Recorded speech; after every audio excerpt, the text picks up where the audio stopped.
สบายดีตอนเช้าเด้อมื้อนี้สบายดีเช้าวันนี้อยู่สวน3 สิงหาตอนเช้าพี่น้องดูภาพบรรยากาศอยู่หน้าสวน3 สิงหา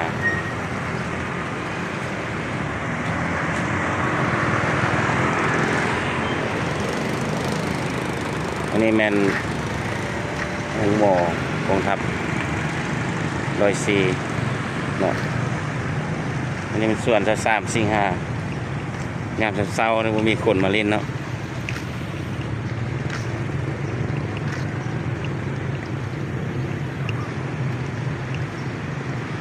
ตอนแรกอาจจะมีคนมานั่งเล่นพักผ่อนย่างออกกำลังกายอ้อมนี่เลยเนาะนี่มันเป็นทางอ้อม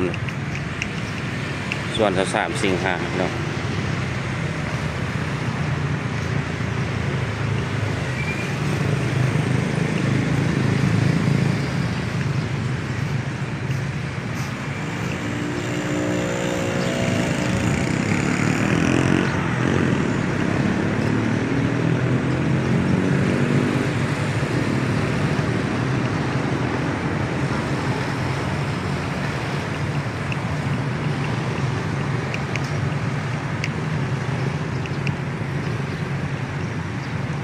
เป็นบ่อนพักผ่อน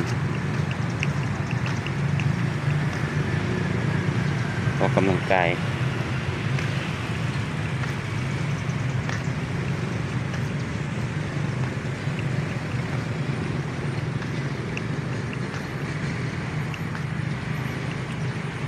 อันนี้เป็นต้นส้มเซี่ยวนี่เนาะส้มเซี่ยวนี่ใส่กับอันแกงใส่เห็ดส้มแกงใส่ตัวปลาเนาะก็ได้เลยนี่แซ่บส้มนัวนี่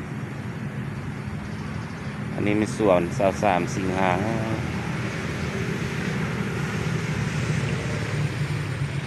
จะเป็นทางขึ้นไปโพนเข่งไป5 รัตนะเลยพี่น้องทางตัวที่เราเลี้ยวเห็นนี่เนาะ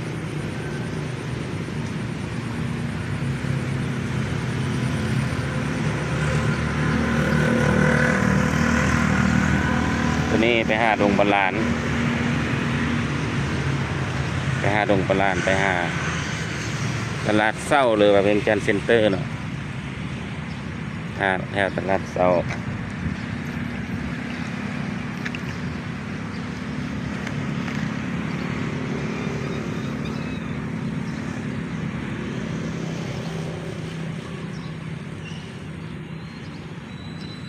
ฝนตกเมื่อคืนนี้เนาะวันนี้อากาศครึ้มอยู่ฟ้าครึ้มอยู่ฟ้าครึ้ม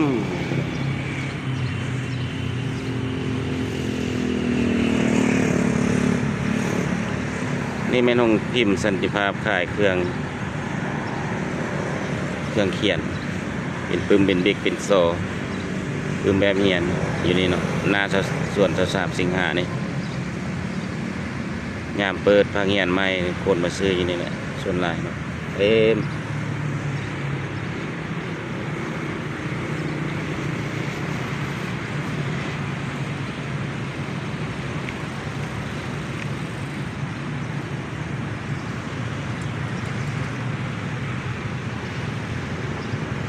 รถก็หลายอยู่นี่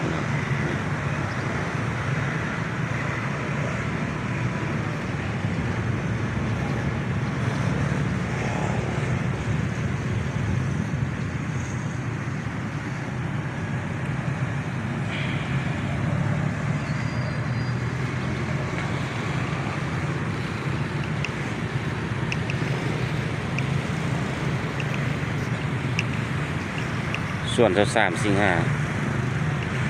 ตอนแรกบ่ฮู้ว่ามีคนมาแล่นลิ้นออกกำลังกายเพราะว่าบ้านบ่ได้อยู่แถวนี้เนาะก็เลยบ่ฮู้วันนี้มาหงหมอ104นี่เลยเห็นบ่แวะเก็บภาพบรรยากาศให้พี่น้องเฮาได้เบิ่งชมกันนี่ภาพบรรยากาศยามเช้าก็เป็นแบบนี้แหละเนาะรถก็แล่นอยู่ภาพสายส่วน3 สิงหา อ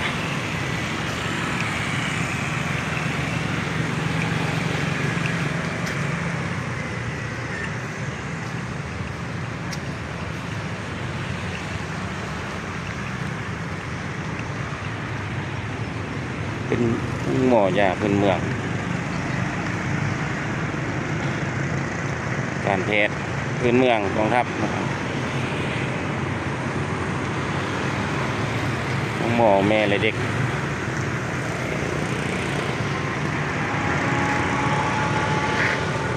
นี่มันก็ออกกำลังกายง่ายก่อน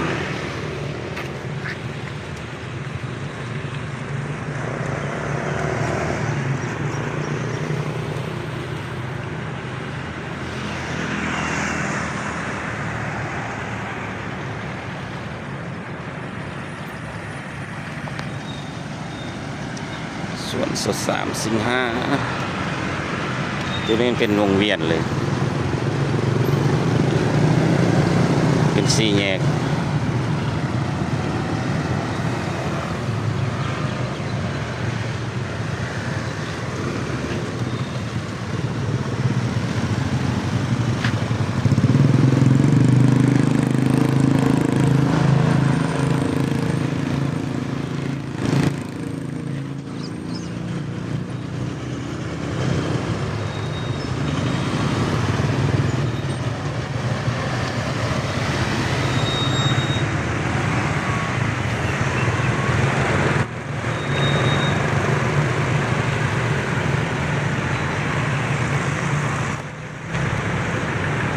รถลายบ่ครับซ้ำนี้ก็ว่าลายอยู่บ่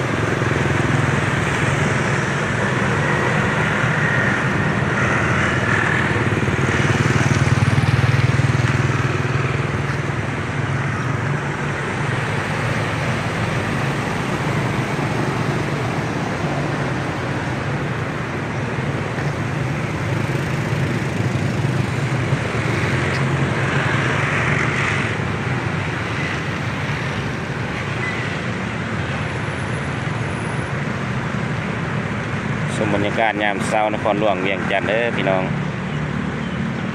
เมืองจันทบุรีบ้านโพนศรีนวล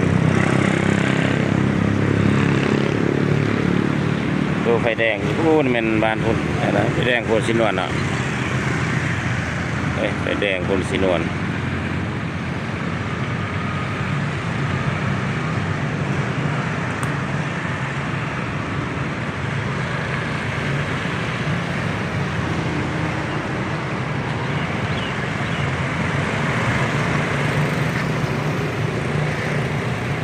ส่วนนี้ก็กว้างเติมเลย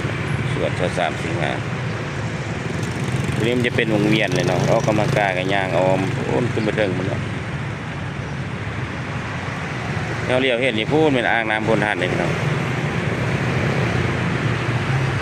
เป็นบ่ออ่างน้ำพลทานตัว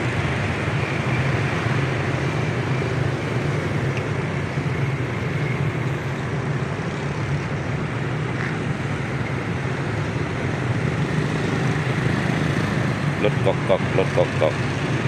รถกอกแท็กซี่กอกสีส้มรถไฟฟ้า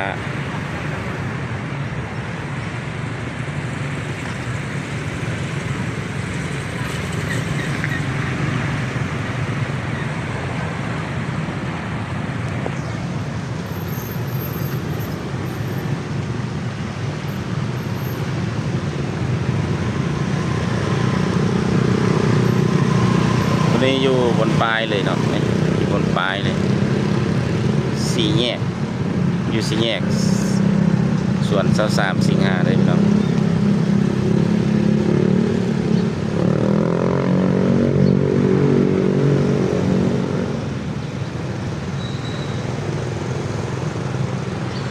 นี่อยู่ประเทศลาวเลยพี่น้องเลยสำหรับผู้รู้เนาะอินลาวลาวพิทยาเด้อเวียนเทียนคาปิโต